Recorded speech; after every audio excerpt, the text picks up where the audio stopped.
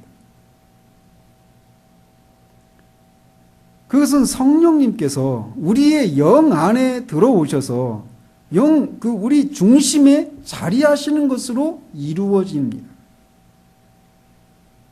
따라서 우리는 더 이상 우리가 중심이 될 수 없고 하나님을 중심으로 살아가게 되는 거예요.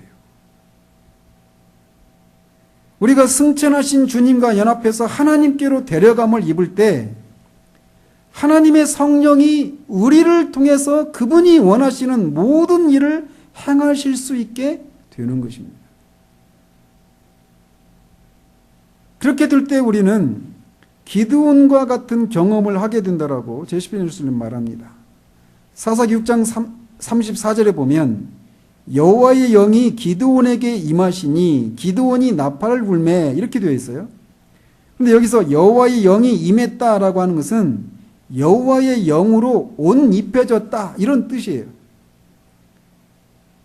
여호와의 영으로 우리가 휘감겨졌다 이런 뜻이라는 거죠. 그래서 현대어 성경에서는 이 구절을 여호와의 숨결이 영이 루하인데 히브리어로 영이라고도 하고 숨결이라고도 하고 바람으로 이렇게 번역할 수 있어요.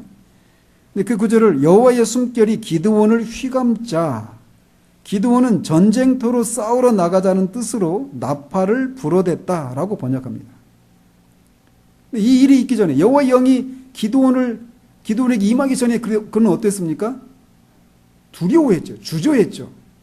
그죠? 미디안을 치러 나가라. 그래서 이스라엘을 구하라.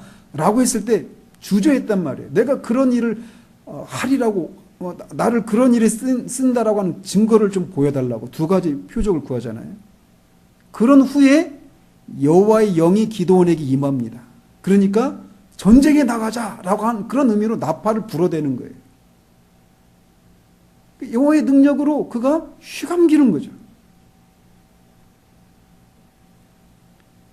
이것은 성령님께서 성도 안에 계실 뿐만 아니라 성도가 하나님 안에 거하는 것을 의미하기에 그분의 숨결이 우리를 덮고 휘감으신다라고 말씀을 할 수 있는 것입니다. 바로 이 상태가 주님이 누가복음 24장 49절에서 내가 내 아버지께서 약속하신 것을 너희에게 보내리니 너희는 위로부터 능력으로 입혀질 때까지 이 성에 머물라라고 하신 그 말씀이 의미하는 거예요. 이 능력으로 너희들이 입혀질 때까지 이게 휘감자 이런 의미예요. 여호와의 영이 임하자 이런 의미라는 것이죠. 그런데 바로 그 일이 오순절 성령 강림이 의미하는 게 바로 이런 의미라는 거예요. 미디안을 치러 나가라고 하는데 머뭇거리고 있는 기드온, 다락방에 머무르면서 유대인에게 그렇게 부활하시고 승천하신 주님을 보았음에도 불구하고 여전히 두려움 가운데 모여있는 제자들. 근데 그 사람들을 그렇게 전쟁을 하러 가자라고 하면서 나팔을 불어대게 하는 그 일이 가능했던 것. 또 그 제자들이 나가면 유대인들에게 목숨을 잃을 수도 있는 그런 위험이 있음에도 불구하고 방금 전까지 그랬었던 사람들이 나가는 그 일이 가능했었던 것은 성령이 그들을 휘감은 결과에 따르는 것입니다. 권능을 받았을 때 나타나는 현상이 바로 이런 것 현상 중에 하나가 바로 이거예요. 그러니까 계속해서 살펴볼 구절은 내가 너희 안에라고 하는 표현입니다.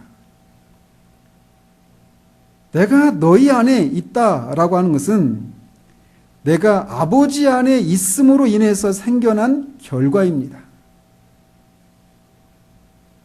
이것은 역동적인 능력을 의미하는 거예요. 아무것도 이루지 못할 능력을 받는다라고 하는 것은 아무런 의미가 없습니다. 진정한 능력이 되려면 그것으로 말미암은 어떤 결과가 있어야 합니다. 우리가 하나님 안에 우리의 중심을 잡고 깊이 뿌리 박는다면 마치 행성이 그 궤도를 따라서 태양 주위를 돌듯이 우리는 하나님 안에 계신 그리스도와 함께 날마다 그분의 뜻을 따라 살아가게 됩니다. 우리가 하나님 안에 거하고 하나님이 우리 삶의 원동력이 되실 때 우리는 어느 것도 잃어버리거나 무기력하게 살아가지 않게 됩니다. 하나님 안에 중심을 잡으면 우리는 긴장이나 갈등을 겪을 필요가 없고 하나님 안에 거할 때 우리는 단순히 하나님과 동행하면서 날마다 매 순간마다 우리 삶을 향한 그분의 계획을 실천하며 살아가게 된다라는 거예요. 그래서 우리가 어떤 큰 일이라고 생각하는 그런 일을 해야 하는 때에도 우리는 그것을 우리가 행해야 한다라고 의식하지 않게 됩니다. 아무리 무거운 짐을 지더라도 우리는 그것을 짐으로 느끼지 않게 됩니다. 왜냐하면 그 모든 일은 우리가 행하는 것이 아니기 때문에 그렇습니다. 우리는 하나님과 함께 움직입니다. 무엇을 행해야 할 때도 항상 하나님과 더불어 행합니다. 하나님이 우리 안에 들어오셔서 우리와 함께 하심으로 그 모든 것을 전적으로 하나님이 책임을 지시는 거예요. 그분이 짐을 지시고 우리는 단지 그분의 뜻을 따르기만 하는 것입니다. 내가 너희 안에 라고 하는 이 진리는 우리가 그리스도와 함께 하나님 안에 중심을 잡을 때 일어나는 결과입니다. 그러니까 결국 여기서 말하는 이 얘기가 우리가 3달 전에 에베소서 3장 16절을 살피면서 성령으로 말미암아 너희 속사람을 강건하게 하시고 믿음으로 말미암아 그리스도께서 너희 안에 너희 마음 가운데 계시게 하옵시기를 하면서 그 말씀이 의미하는 거예요.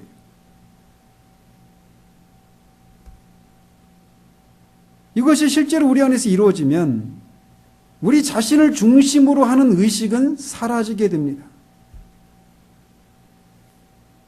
우리를 감싸고 계신 성령님이 그리스도의 내주하심을 우리 안에 실제로 이루어지게 하시기에 우리는 우리 자신을 잊어버리고 어디를 가든지 집에서처럼 평안을 누리게 된다라는 겁니다. 우리가 어디에 있든지 염려하지 않아도 된다라는 거예요. 그래서 다윗이 스올에 내 자리를 펼지라도 주께서 거기 계시나이다라고 고백하는 게 바로 이런 것입니다. 그래서 우리가 그리스도의 대적자들에게 둘러싸일지라도 요동하지 않을 수 있다라는 것입니다. 한번 우리의 삶을 한번 잘 돌아보십시오. 우리가 왜 염려하고 두려워하고 이러느냐고 우리 주변에 있는 이 세상을 구원하는 이런 일들에 우리가 마음을 또 실제적인 그런 에너지를 쏟지 못하는지,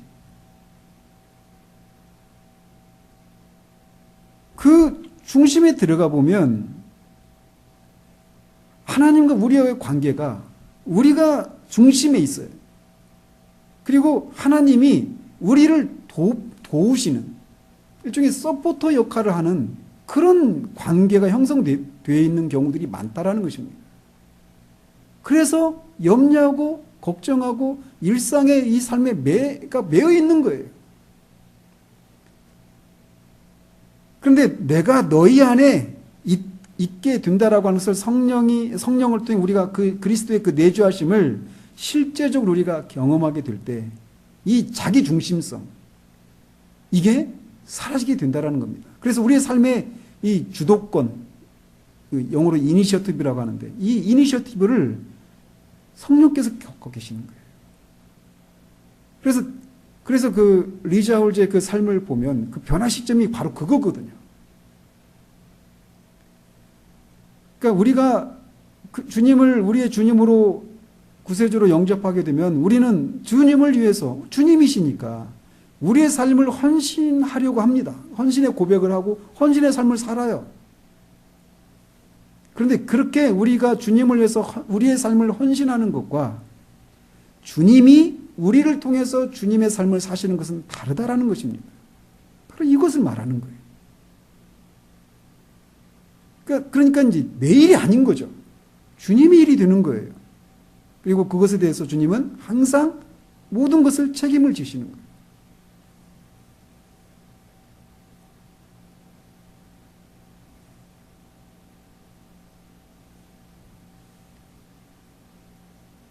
이렇게 우리가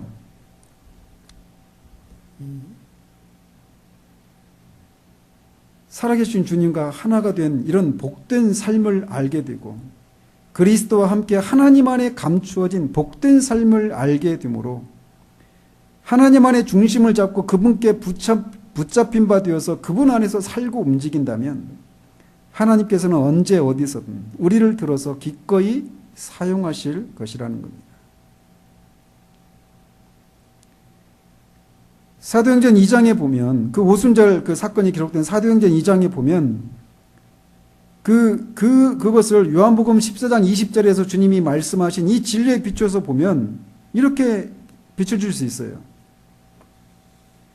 사도행전 2장에서 오순절에 성령님이 임하셔서 제자들이 머물던 방을 충만하게 채우셨을 때 제자들에게 내적으로 어떤 일이 일어날지를 예수님께서 미리 말씀하신 것이 이루어진 그런 모습이라고 할 수 있습니다. 그런데 사도행전 2장의 그 모습을 그런 모습으로 봐야지 그 오순절에 나타난 외면적인 역사들, 불의 혀처럼 갈라지고 방언을 말하는 것 이런 것들에 마음을 빼앗겨서 그날에 내적으로 이루어진 하나님의 역사에 관해서는 별 관심을 갖지 않는 경우들이 있다라는 겁니다. 그 결과 사람들은 불행하게도 오순절에 일어난 이런 외적인 현상만을 체험하려고 할 뿐 그날 성령님이 오셔서 이루어진 이 생명의 연합에 관한 진리에 대해서는 무지한 상태가 되고 말았다는 겁니다. 하나님이 영이 오셨을 때 제자들은 그리스도가 정말 하나님이시고 자신들이 알아왔던 인간 예수님이 하늘로 올라가 보이지 않는 하나님 아버지께로 가셨고 주님이 말씀하신 것처럼 아버지 안에서 하나가 되셨다라고 하는 진리를 실제로 깨달았습니다. 그뿐만 아니라 제자들 자신도 이 승천하신 주님과 연합되어서 하나님 안에서 주님과 하나 되는 영적인 연합을 이루었다라고 하는 사실을 깨달았어요.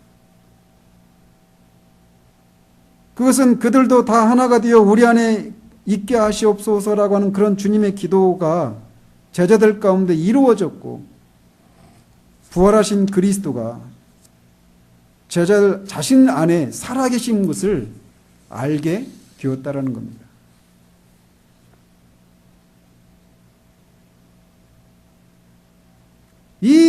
이 진리를 우리가 순간적으로 깨닫고 경험하기 위해서는 그 근원이 되는 십자가의 결과를 분명히 보아야만 해요. 그래서 앞에서 말씀드린 것처럼 이 순서를 따라서 구해야 된다라고 하는 것을 말씀드렸던 겁니다. 그들은 정말 그야말로 갑자기 성령 세례를 받았는데 그 성령 세례는 그리스도의 죽으심과 합해서 받는 세례였습니다. 그 결과로 그들의 영은 자유함을 얻고 하나님 안에서 주님의 부활 생명과 연합되었고 또한 그들의 영이 자유함을 얻어서 성령님이 흘러가는 통로가 될 수 있었던 것입니다.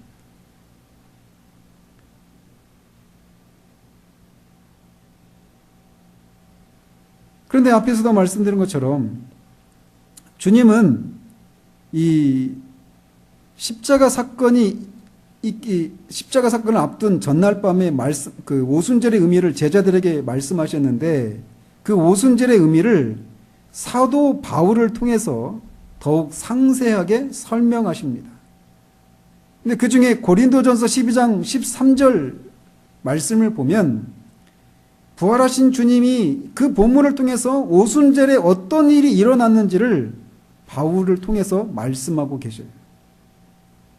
그래서 이 같은 오순절 사건을 두고 요한복음 14장 20절에서는 하나님 편에서 오순절을 설명하고 있다라면 이 고린도전서 12장 13절은 그리스도의 신비한 몸이고 또 머리 되신 분의 생명과 영을 함께 나누는 교회를 통하여 성령님이 어떻게 역사하시는지를 설명하고 있다라고 할 수 있습니다. 그래서 고린도전서 12장 12절 13절을 보면 이렇게 되어 있어요. 몸은 하나인데 많은 지체가 있고 몸에 지체가 많으나 한 몸임과 같이 그리스도도 그러하니라. 우리가 유대인이나 헬라인이나 종이나 자유인이나 다 한 성령으로 세례를 받아 한 몸이 되었고 또 한 성령을 마시게 하셨느니라. 이렇게 말하고 있습니다. 근데 여기서 한 몸이 되었고 라고 할 때 이게 한 몸 안으로 들어왔고 이런 의미입니다. 그리고 여기서 성령으로 세례를 받았다라고 말하는 이 표현은 한 성령으로 흠뻑 취했다 이런 의미입니다. 그러니까 그 표현은 오순절의 성령 충만 사건을 묘사하고 있는 것이라고 제시편 루이스는 설명하고 있어요.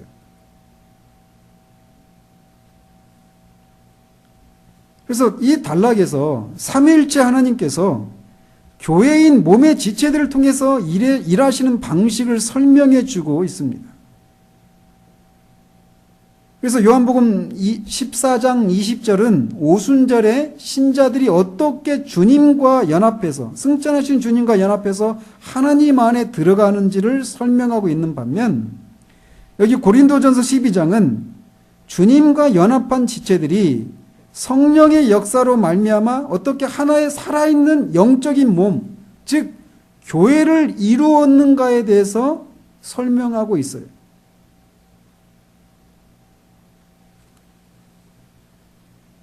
성도들은 세례 요한이 물로 세례를 주었던 것처럼 성령 안에서 흠뻑 잠깁니다. 영 안에서 흠뻑 잠기는 것으로 다락방에 있던 모든 일들이 동일한 성령을 마셨고 그것을 통해서 성령님은 요한복음 14장 20절에서 예고되었던 연합, 즉 아버지와 그리스도 안에 우리는 그리스도 안에 있게 되어서 하나님 안에 있는 연합을 이루어내셨다라는 겁니다. 특별히 여기 고린도전서 12장 13절에서 특히 주목할 단어가 아까 말씀드린 것처럼 한 몸이 되었고 할 때 그 의미가 한 몸 안으로 들어왔고 이런 의미라고 그랬잖아요. 바로 그 표현이 중요합니다. 요한복음 14장 20절에서 예수님은 그날에는 너희가 내 안에 거한다 라고 하셨는데 여기 고린도전서 12장 13절에 따르면 이렇게 신자들을 그리스도 안으로 들어가게 하시는 사역을 누가 감당한다라고 하는 것을 말해주고 있습니까? 성령님이 하고 계시다라고 하는 것을 말해주고 있어요. 성령님이 성도들을 주님의 몸된 교회의 한 지체로서 연합시킨다라는 것입니다. 따라서 이 오순절과 관련해서 살펴볼 때 우리가 강조해야 될 것은 외부적으로 나타난 어떤 단회적인 사건이 아니라 성령님의 오심에 대한 내면적이고 영적인 의미인 것이에요. 따라서 이 외부적인 사역은 하나님의 주권에 맡길 수 있어요. 바람이 불 수도 있고 안 불 수도 있고 방언을 할 수도 있고 안 할 수도 있습니다. 그건 전적으로 주님의 주권입니다. 중요한 것은 성령을 통해 승천하시고 하나님 우편에 앉아 계신 주님, 능력의 주님께 우리가 연합되는 그 일입니다.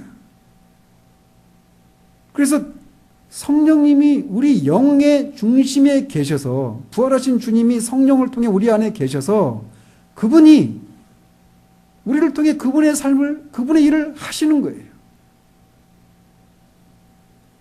그 결과 앞에서 언급한 그런 능력을 따라 살아가는 것, 이것이 중요하다는 것입니다.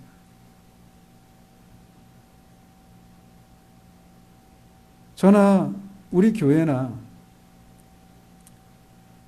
우리가 기억해야 될 것이, 또 구해야 될 것이 바로 이거예요. 십자가를 통해서 우리가 우리의 겉사람이 깨어지고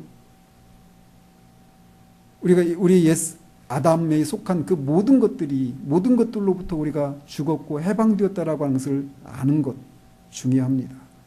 그리고 부활하신 그리스도와 연합해서 그 부활의 생명을 쫓아서 살아가는 것 굉장히 중요합니다.